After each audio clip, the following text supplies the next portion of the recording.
Yeah, Carol Burnett made millions laugh for 11 years straight. But in 1977, she did something that made her entire crew cry. The episode aired once and broke viewers' hearts.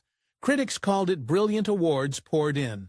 But Carol never watched it again, not once in 47 years. She said it was too real, the sketch hit so close to home. She couldn't bear seeing herself in it.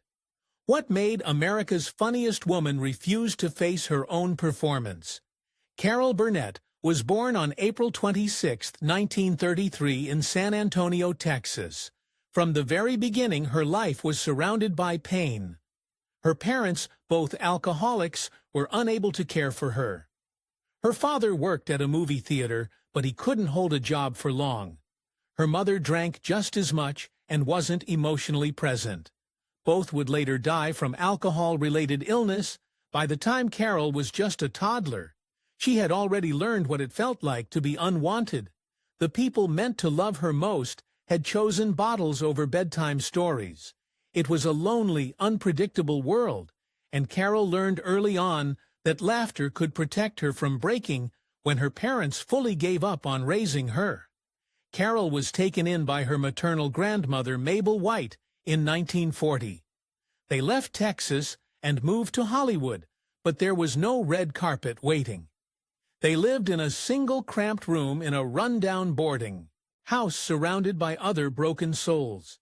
Addicts, mentally ill tenants, people clinging to hope while starving on welfare. Carol and her grandmother survived on $20 a week, barely enough for food, let alone a dream. But Mabel gave Carol what she'd never had before. Unconditional love. She was poor. Yes, but she was finally safe in the middle of that chaos. Carol invented an escape. She created a pretend twin sister named Karen.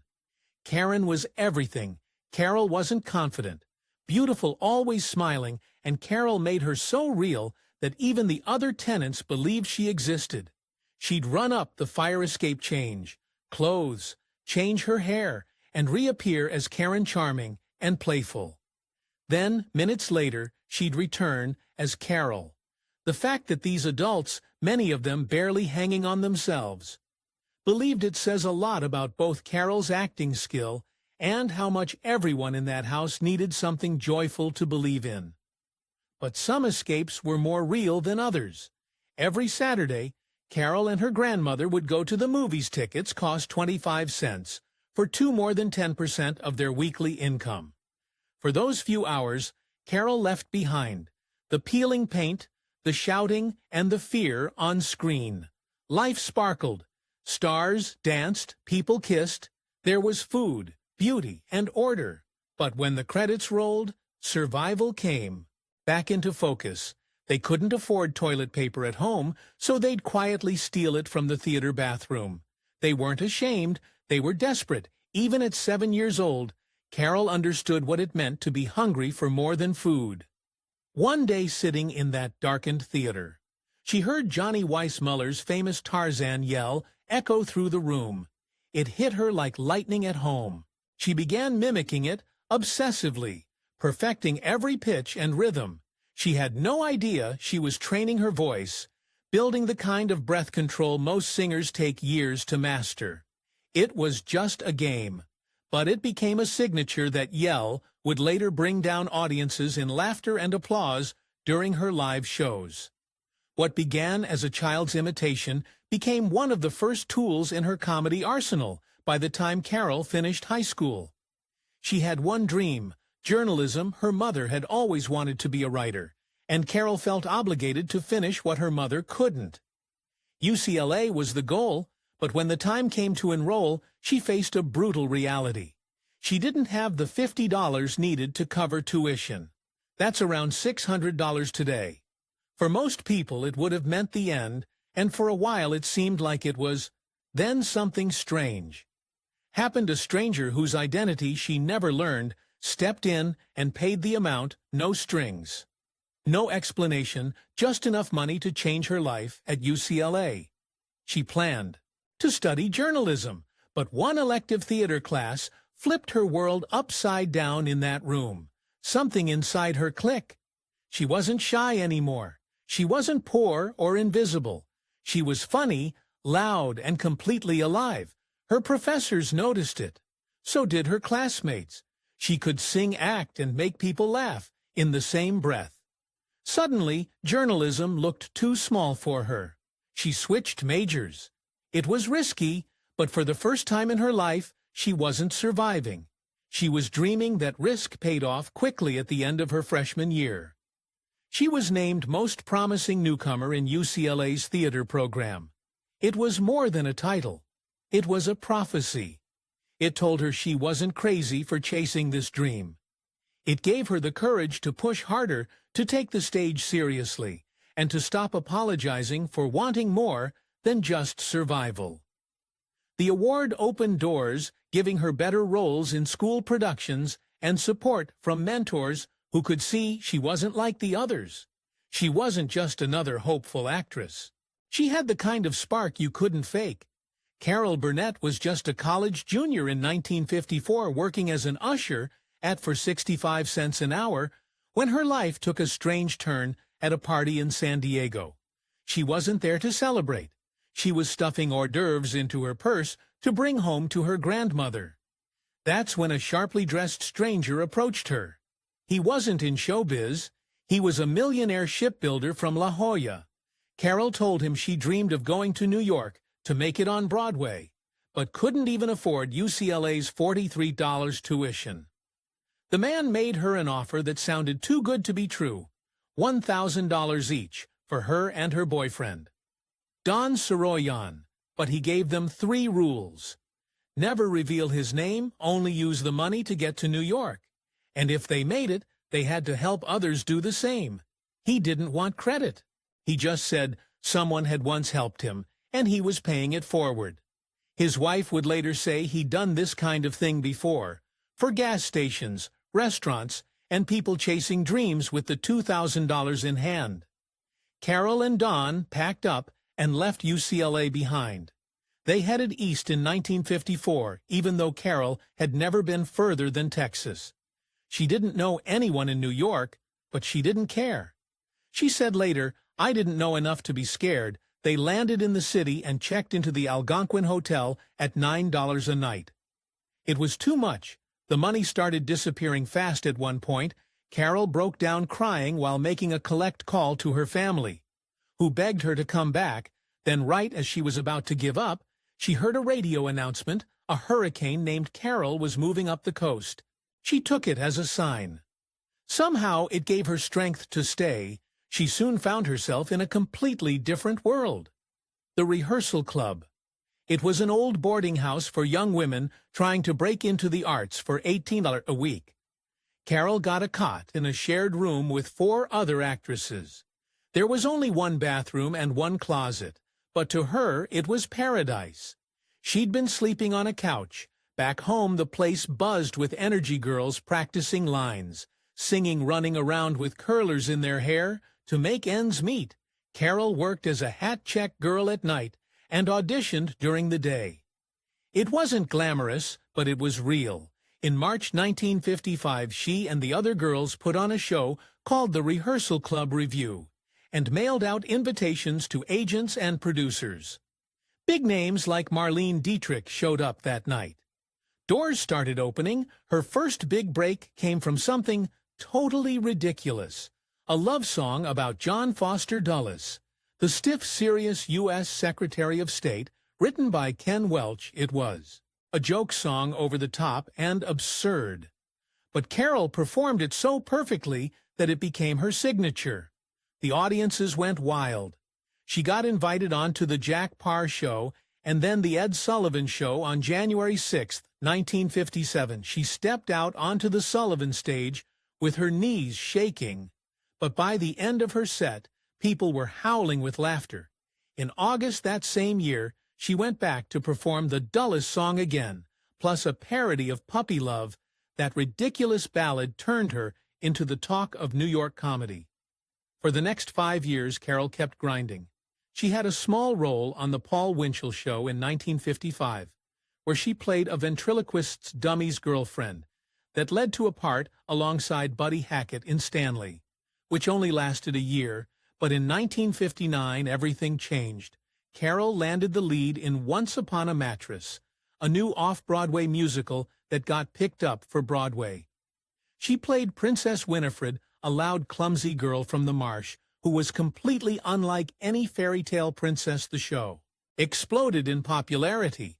She earned her first Tony nomination, and on June 22, 1959, exactly 5 years after she got that mysterious loan, Carol and Don paid back the full $4,000. The millionaire never responded. He stayed anonymous to the very end. By then, Carol was earning $500 a week, which to her felt like hitting the jackpot. Once Upon a Mattress wasn't even supposed to be a hit. It started as a small summer camp project. Critics didn't love it when it debuted on Broadway in May 1959, but audiences did. The show ran for 470 performances. Moving from theater to theater, Carol's performance made the difference. When she left the cast in June 1960, the show collapsed within a week. Her replacement only lasted 8 performances before it closed completely.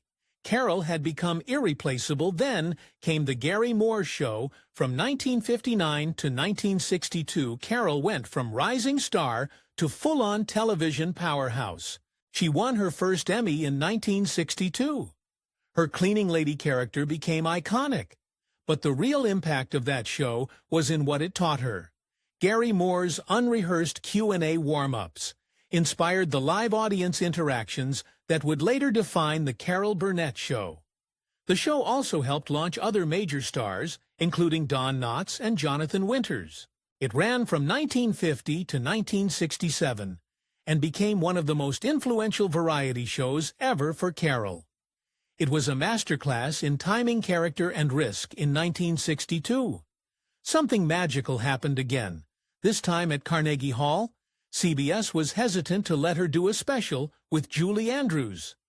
They said Julie wasn't famous enough, and Carol was already on TV every week. But one night after a promo event, the two executives in charge, Michael Dann and Oscar Katz, saw Carol struggling to get a taxi. She joked that a truck driver would probably give her a ride home instead. Moments later, a truck actually pulled up and offered her a lift. The execs took it as fate. The show got approved. That special, Julie and Carol at Carnegie Hall, won 3 major awards, including an Emmy and a Rose d'Or. Columbia Records even released a soundtrack that hit number 85 on the charts. But nothing compared to what came next. On September 11, 1967, The Carol Burnett Show premiered, and with it, television changed forever. Carol broke through a wall. No one thought a woman could break. ChatGPT said.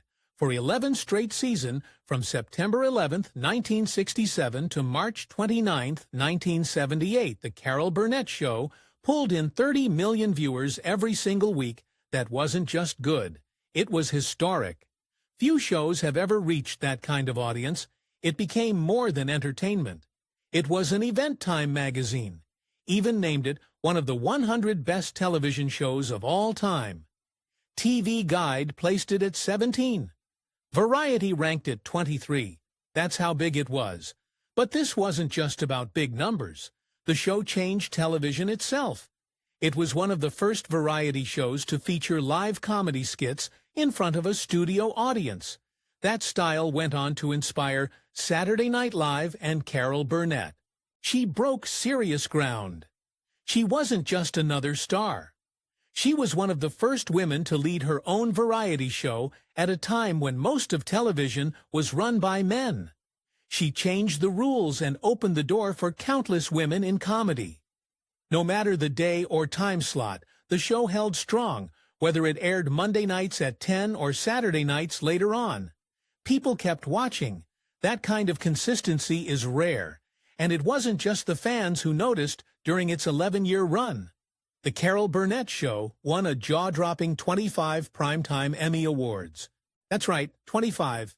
The awards weren't all in one area either. The show won for writing musical material, photography, and, of course, Best Variety Series. Harvey Korman picked up 4 Emmys of his own in 1969. 1971, 1972, and 1974 for Outstanding Supporting Performance. Tim Conway also won 4. 3 for acting and 1 for writing. Even the show's final season in 1978 went out with a bang, sweeping multiple categories, including Best Variety Series, and it didn't stop there. Carol Burnett herself took home 2 Golden Globes for Best Actress in a Comedy or Musical.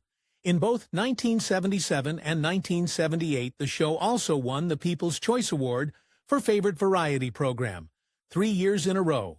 1975, 1977, and 1978, that kind of sweep across so many different awards solidified its place as TV royalty. Most variety shows since then haven't even come close.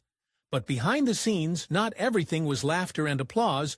During the show's 7th season, Harvey Korman nearly walked away for good. That week, guest stars included Tim Conway and singer Petula Clark, 2 of the kindest people in showbiz. But Korman wasn't in the mood during rehearsals. He was rude and irritable.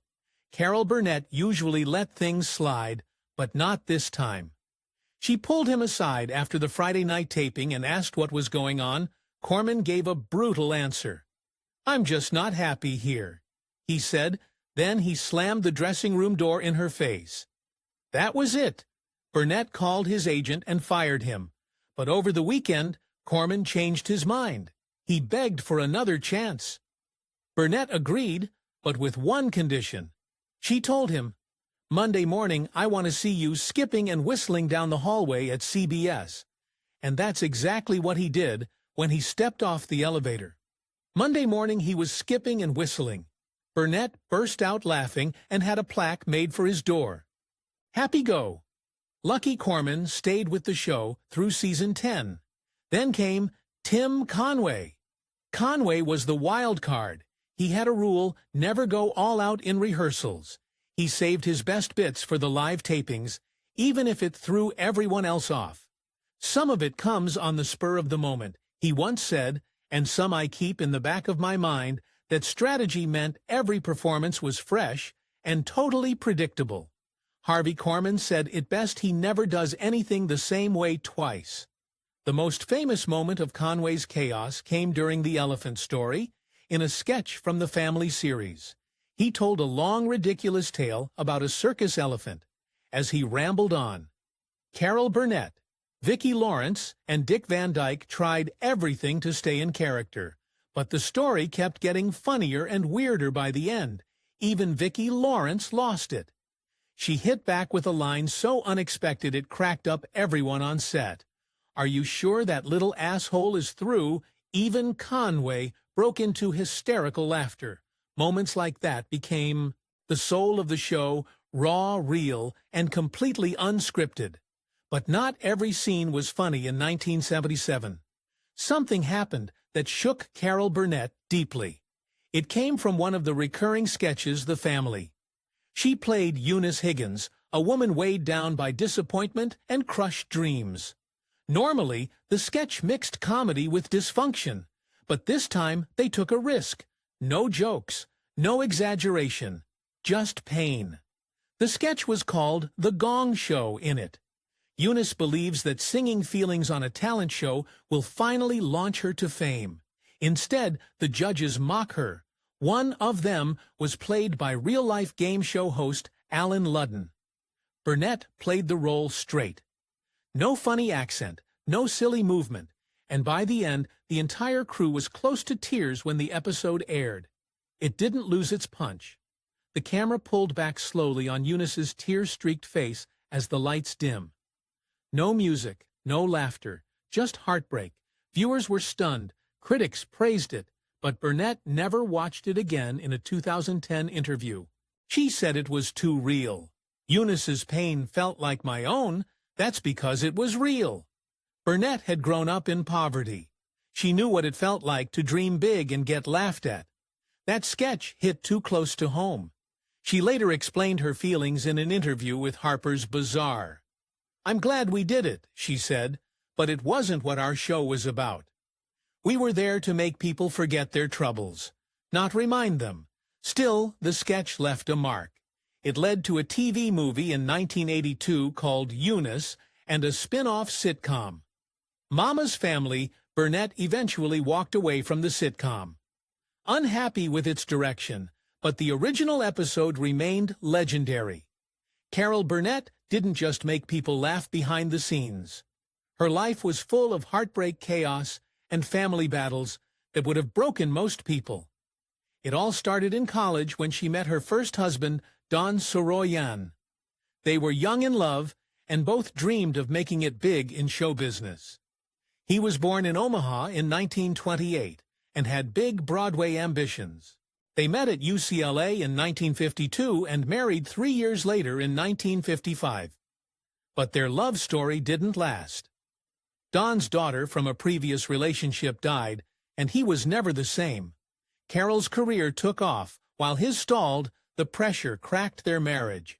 They separated on Christmas Day in 1959 and divorced in 1962. Don battled depression and alcoholism until his death in 1990 at just 62. He never reached the stage dreams he once had. Carol didn't stay single long. She met Joe Hamilton soon after. Joe was a big-time TV producer and already had 8 children from his previous marriage. He had also produced Carol's Carnegie Hall concert in 1962. They married in 1963 and worked together on her hit show. They had 3 daughters, Carrie, Jody, and Aaron, and a miscarriage in 1965 with Joe's 8 and their 3. Their house was always full. He won 5 Emmy Awards while producing Carol's show.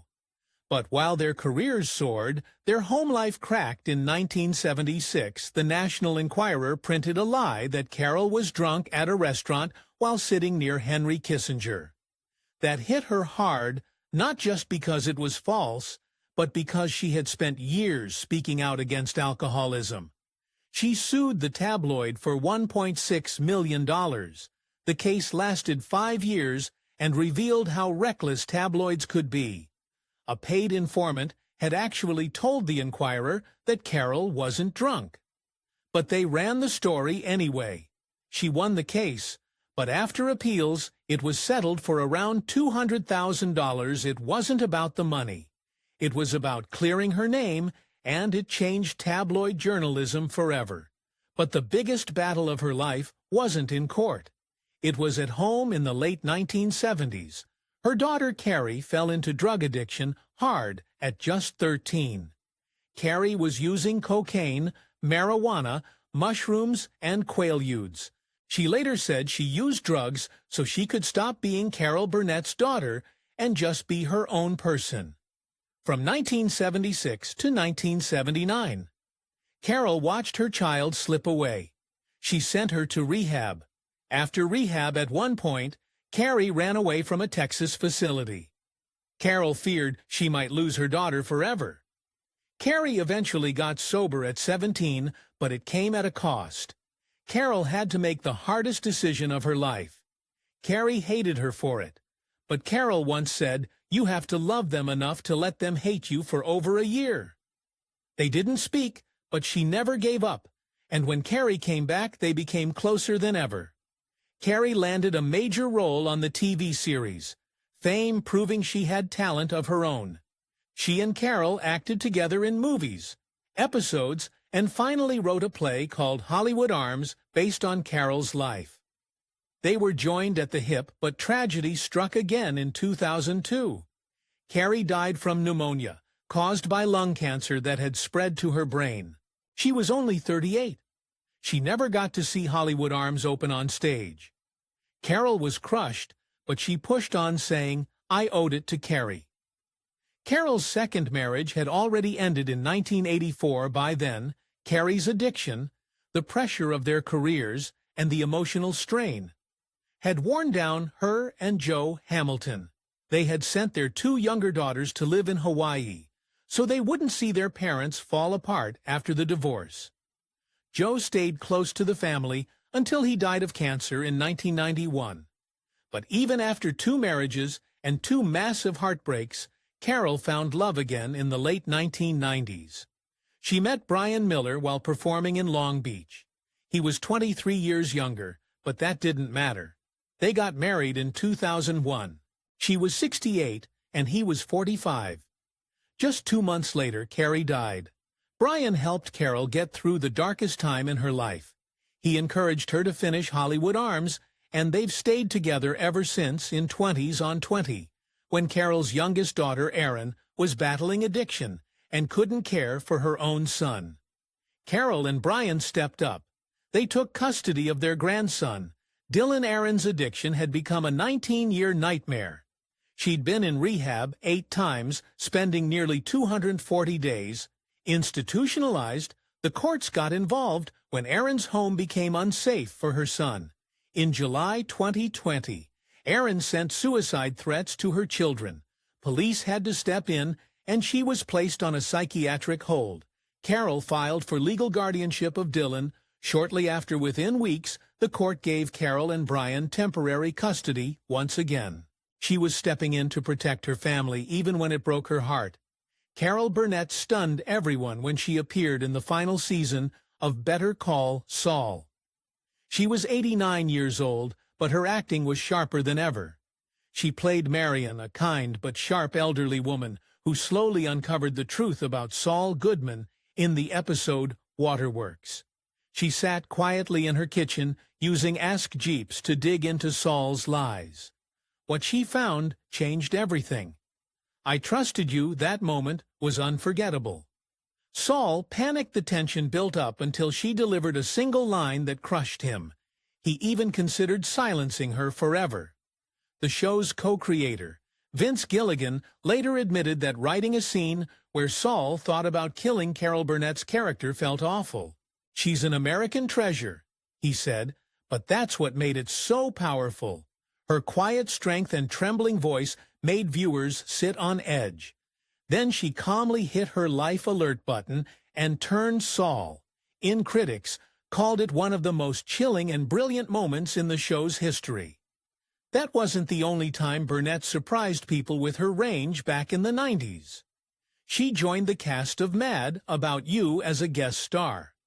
The show was already a hit, starring Paul Reiser and Helen Hunt. But Burnett's performance as Teresa took it to another level in 1997. She won the Emmy for Outstanding Guest Actress in a comedy series that, when proved she wasn't just a sketch comedian, she could handle modern sitcoms just as easily. Her scenes felt real natural, not the loud physical comedy from her variety show days. It was quieter, smarter, and deeply funny. She won the American Comedy Award for her guest role 2 years in a row. That wasn't luck. It was skill built from decades in front of an audience, and those 2 awards were just part of her massive total of 25 Emmy nominations throughout her career. In the 2000s, Burnett's voice took over where her physical comedy left off. She jumped into animated films, lending her voice to colorful characters that lit up the screen. Her biggest success came in 2008 in Horton, Here's a Who, a CGI adaptation of a Dr. Seuss classic. She acted alongside Jim Carrey and Steve Carell, and the film became a global hit, pulling in $298 million on an $85 million budget years earlier in 2001. She voiced Mrs. Hammerbotham in The Trumpet of the Swan, teaming up with Reese Witherspoon, Jason Alexander, and Mary Steenburgen. These roles introduced her to a whole new generation of kids who had never seen the Carol Burnett show. But her voice carried the same warmth, charm, and wit. She didn't need to be on screen to make an impact. Her voice did all the work. Burnett's return to Broadway at the end of the 1990s felt like a homecoming.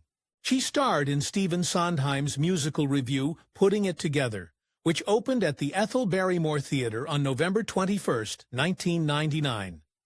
It ran for 101 performances and 22 previews.